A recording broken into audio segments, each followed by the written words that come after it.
Na verdade, também, essa cultura proibida é o resgate das doutrinas perdidas, esquecidas, sufocadas, a doutrina dos índios, das mulheres, dos povos conquistados, e que mesmo assim resistem.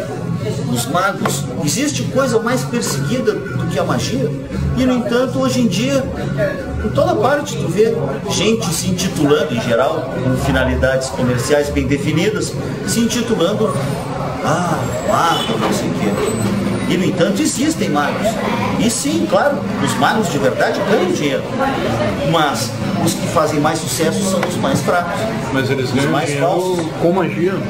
Não, com a ilusão da magia. Não, digo, o mago de verdade ganha dinheiro com a magia. Claro. A magia existe e é uma técnica que é indiferente até à própria crença religiosa.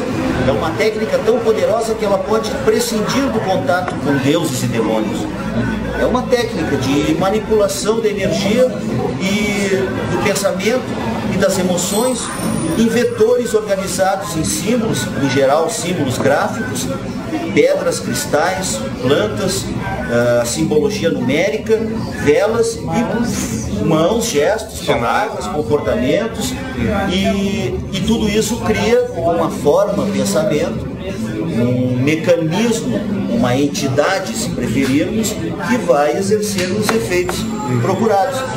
Isso, a magia, a realidade da magia é muito bem documentada há milênios.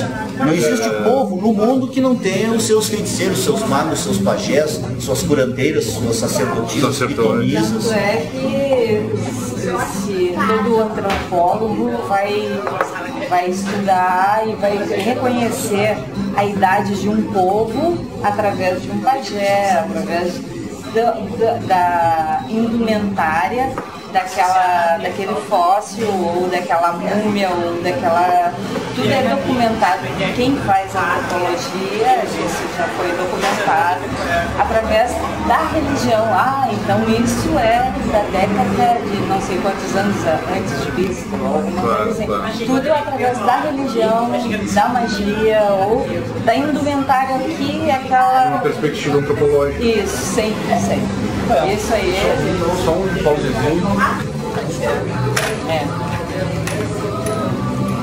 Pedras. Máfia. Cristais. Se fosse em inglês, eu diria que eu sou wizard. Um mago.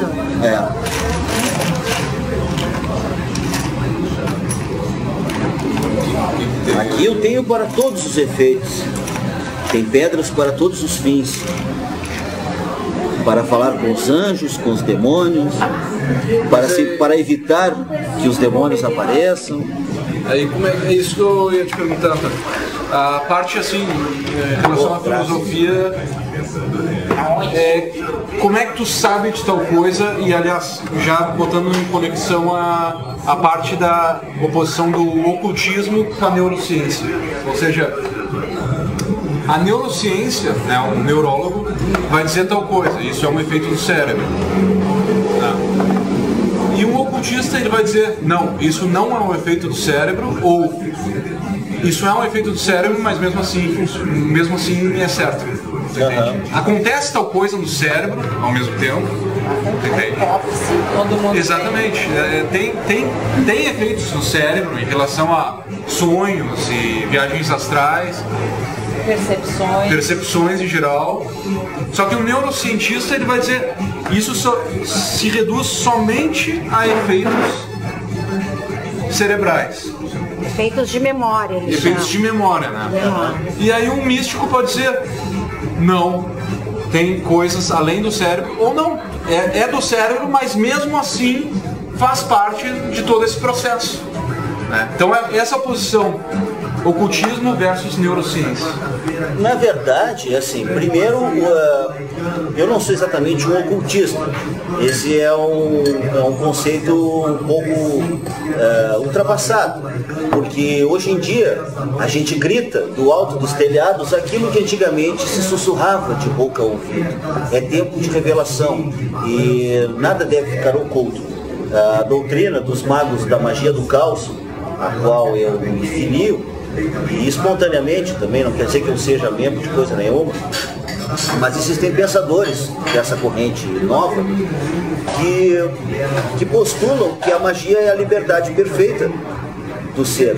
E é um estado natural que a sociedade nos nega ao nos propor uma visão rasa da existência. Nos diz que os animais não nos amam, que as plantas não sabem quem nós somos, que a terra é só uma pedrinha, e ao passo que os místicos, para eles os animais são nossos irmãos, as árvores nos amam, a terra é um grande animal bondoso que nos atura no seu dorso. Teoria de Gaia. A teoria de Gaia. Depois do século XVII ali foi... Exatamente, falar em magia depois disso era obsoleto, era algo de irrisão, era algo de deboche. Mas, nessa época, esses pensadores geniais, que eu estudei bastante, com os quais eu aprendi muito, Papir, Eliphas Levi, Stanislas Guaitá. Eram alquimistas? Eles eram ocultistas, esses eram ocultistas mesmo, mas também de certa forma eram alquimistas, no sentido de que a alquimia é a transformação do ser, do chumbo da nossa tendência natural no ouro das nossas melhores qualidades. Mas, em relação à neurociência, de fato, por exemplo, já foram medidos os processos cerebrais de yogis ou de pessoas que faziam meditação transcendental, ou mesmo de sensitivos, e foram dadas mudanças objetivas que nunca foram vistas em pessoas normais. A foto Kirlian da aura documentou finalmente, depois de muita perseguição por parte da ciência oficial, aquilo que os místicos já sabiam, que cada ser vivo possui uma aura, um campo energético, o que muda de cor, muda de extensão, muda de frequência, conforme muda o ser.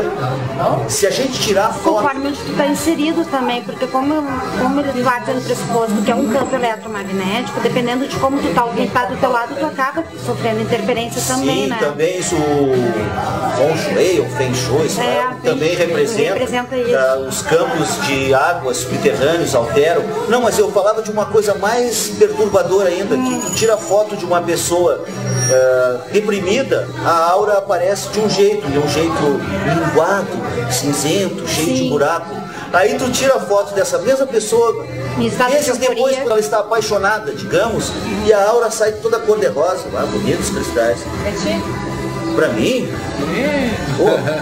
Obrigado. Natal chegou mais cedo. Que faltava. Graças. Vontade minha, né? Canela, é isso aí. Então, eu queria dizer isso, que o que a pessoa pensa ou sente altera, e essas fotos comprovam pela cor e pelo formato a mudança na aura. Inclusive substâncias.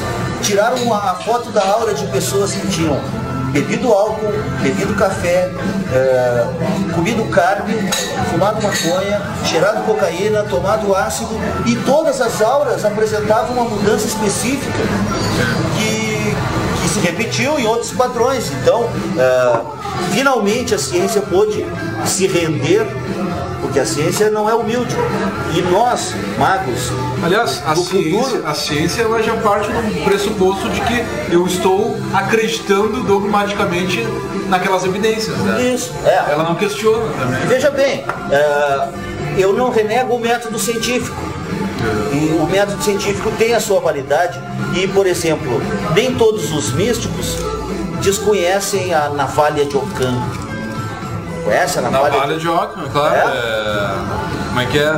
É um princípio filosófico no qual tu não deve procurar explicações desnecessárias se tu já tem explicações mais do que suficientes. Ou seja, na busca filosófica tu não tem que ficar complicando. Exatamente. Se a resposta já foi dada. No tarô é roubar no jogo, no caso. E só demais é roubar no jogo. Só um parênteses em relação à navalha de Ockham, é que na filosofia tem um professor nos apresentou, o grande Fleck.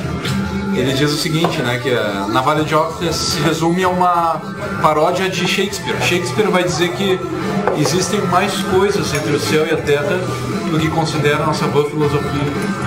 E Ockham vai dizer que não, existem menos coisas entre o céu e a terra do que considera a nossa boa filosofia. A gente complexifica muito mais do que necessário, né? Exatamente. Dá nomes, enfim, e é muito mais simples.